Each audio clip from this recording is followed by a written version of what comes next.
So by now, you should have gone through and watched the PowerPoint and read through the PowerPoint and taken notes over what the basics of car insurance are.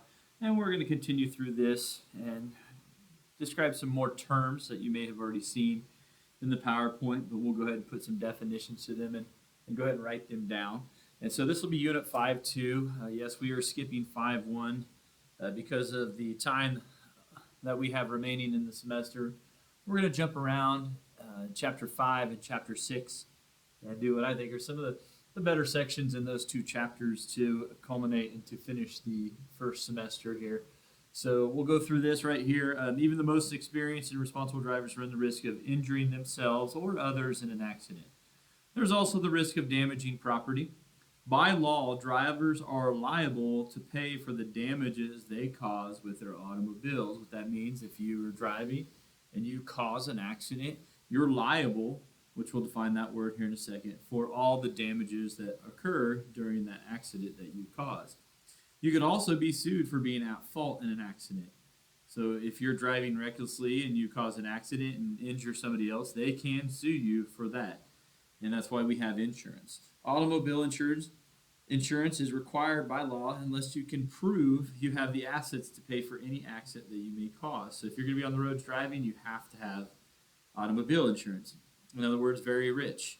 Car insurance is important because most people cannot afford the costs that could result from an auto accident. So if you cause a wreck and you run into Brandy's Porsche and you have to pay for her to replace her car, most of you would not be rich enough to afford that replacement, so you have to have insurance to cover those costs. The driver agrees to pay a premium, which we'll define here in a second, and the company agrees to cover any accident claims made by the driver according to their contract. Okay, so here's some words. This is, again, Insurance 101 that we have to define.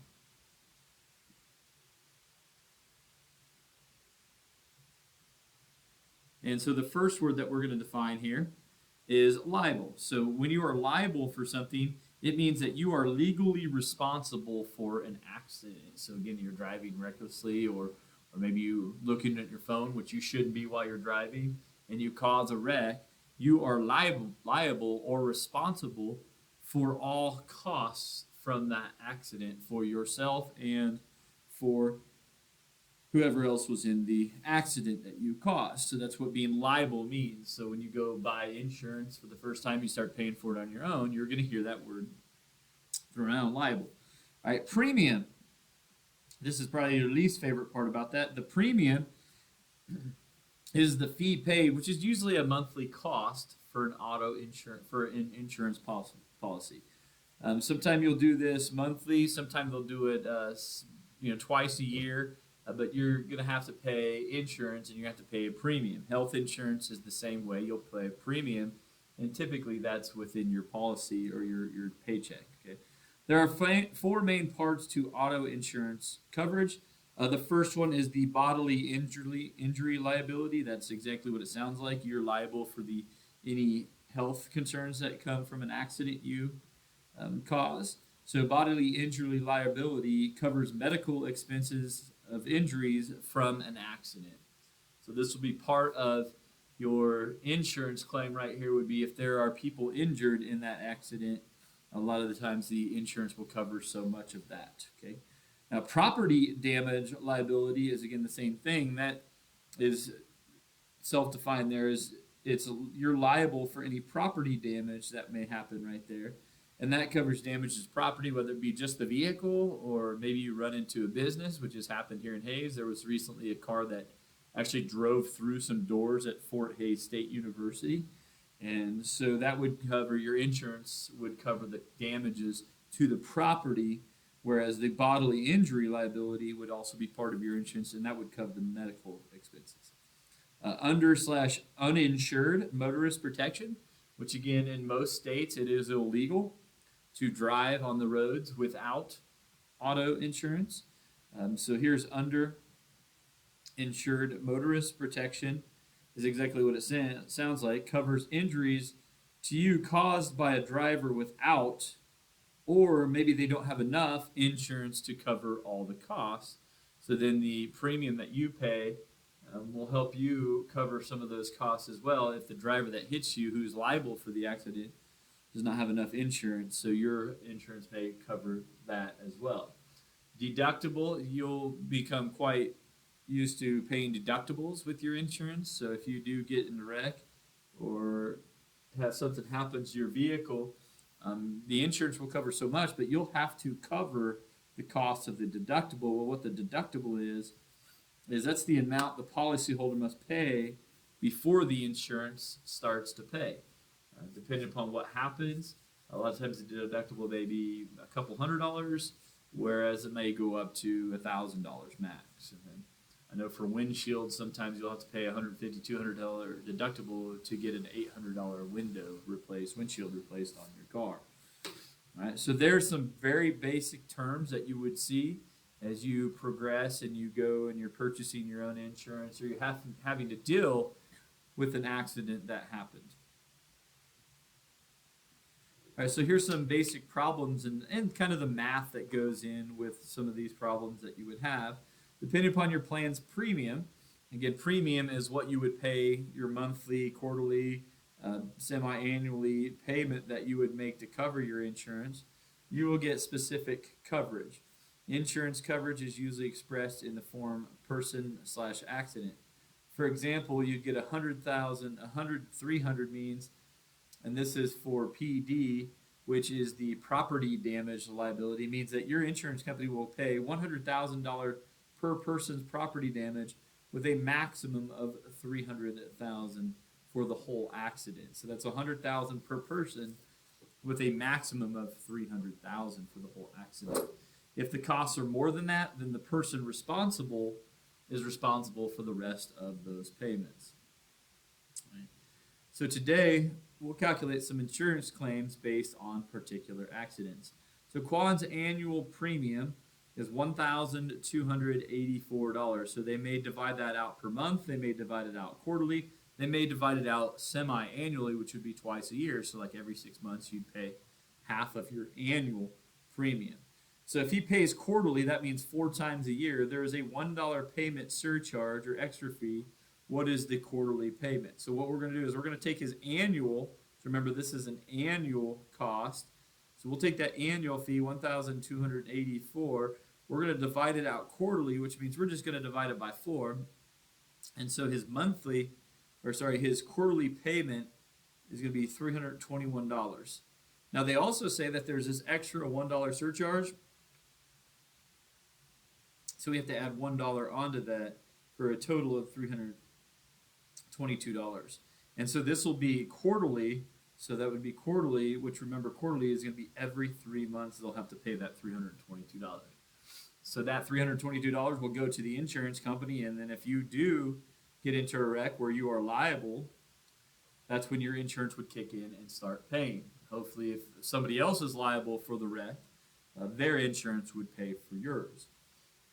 Example 2, Stan DeMille has $25,000 worth of property damage liability. That means the total, they'll cover up to $25,000 worth of damage to property with his insurance if he caused the wreck. He caused an accident that damaged a $2,000 fire hydrant. So here's the first cause of property damage costs here.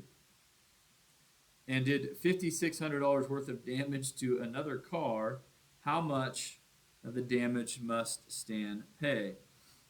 So here he takes $2,000, so we're going to take the $5,600. We're going to add on to that the $2,000 fire hydrant, so we have a total of $7,600. And so what's going to happen then is, since that is less than $25,000, because remember that's the maximum that they'll cover up to $25,000 worth of property damage. Then since that's less than that, the company pays for everything.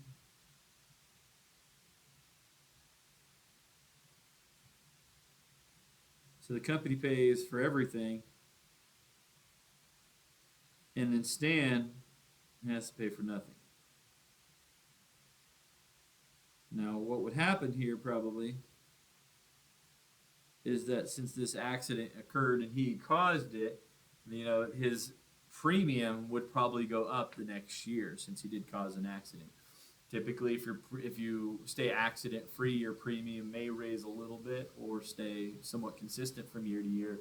If you're very accident prone, like one blonde girl I know in this class, your premium will increase with every accident that you cause, and your premium is going to get more and more and more. Typically, when you turn 25, your premium will drop because that's supposedly when kids mature, is or finish maturing is at 25 years old. All right, so let's go to example 3. So Peter has a $1,000 deductible. Again, what that deductible is that's the money that you would pay up front before your insurance would cover the rest. So maybe you have a $15,000 vehicle that you need replaced. You have to pay $1,000. That would be your premium, and then the insurance company would kick in and pay the rest, which would be the $14,000 if it was $15,000. So he has a $1,000 deductible collision insurance. Peter backs his car into his garage and causes $4,300 worth of damage to the car. How much will his insurance company have to pay? So again, what we would do right here is of the $4,300 that he is worth, that he caused here, he's going to take care of the first $1,000 for a deductible. That leaves $3,300 left that has to be paid. So he paid $1,000, so that means that the insurance company will pay $3,300. So I'm going to put that here. The insurance company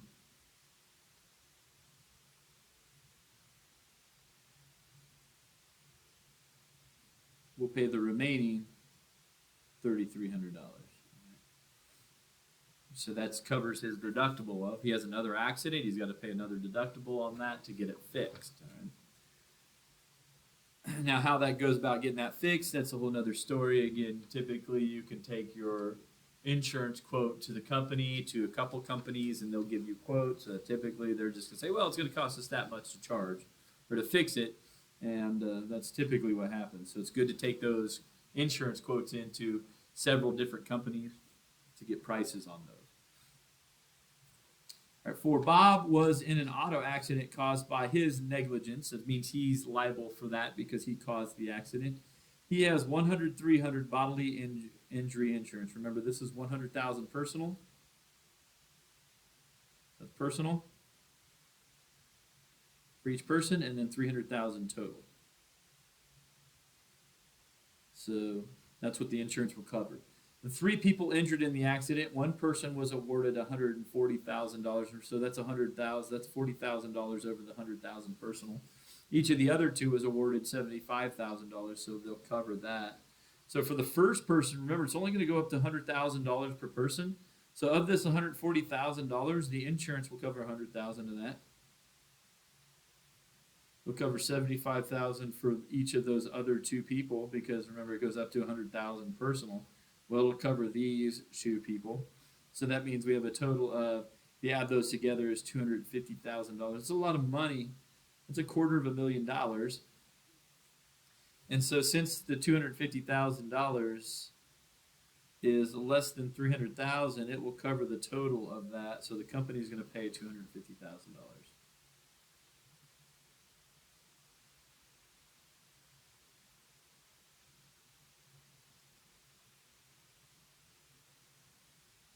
So you can imagine if you did not have insurance and you were stuck with that, that's a life-changing effect on your bank account right there. If they're gonna charge you $250,000 to pay for everything. Number 5. So Joan has $100,000, and again that's $50,000 per person, $100,000 per total liability insurance. She hurts 28 children. God forbid this happens. Hopefully it doesn't. But she hurts 28 children riding a school bus, and each child is awarded $10,000 as a result of lawsuit. How much will the insurance company pay in total for this lawsuit? So remember, they'll pay $50,000 per person up to $100,000 total. Well, in this case, they're paying $10,000 to each kid. They're going to do that for 28 total kids, for a total of $280,000.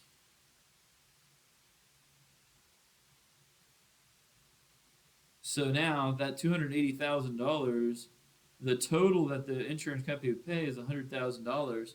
So since that's greater than $100,000, the insurance is only going to cover that $100,000. So the insurance company will pay out $100,000.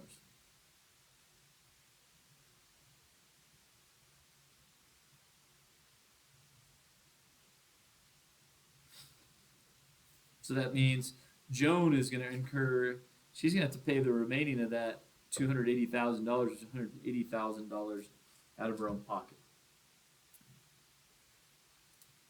All right, so that is lesson 5.2. Again, sorry for the jumping around, but we're skipping 5.1. We're going to do 3 sections here out of chapter 5, and then we'll jump into a couple sections out of chapter 6, which deals with purchasing homes. We looked at purchasing cars a little bit already. So this is, once you purchase a car, you immediately got to go get the insurance just in case you are liable for any accidents while driving that. So if you have any questions, please come see me. And I'll be back next class, and we'll continue on with 5.3.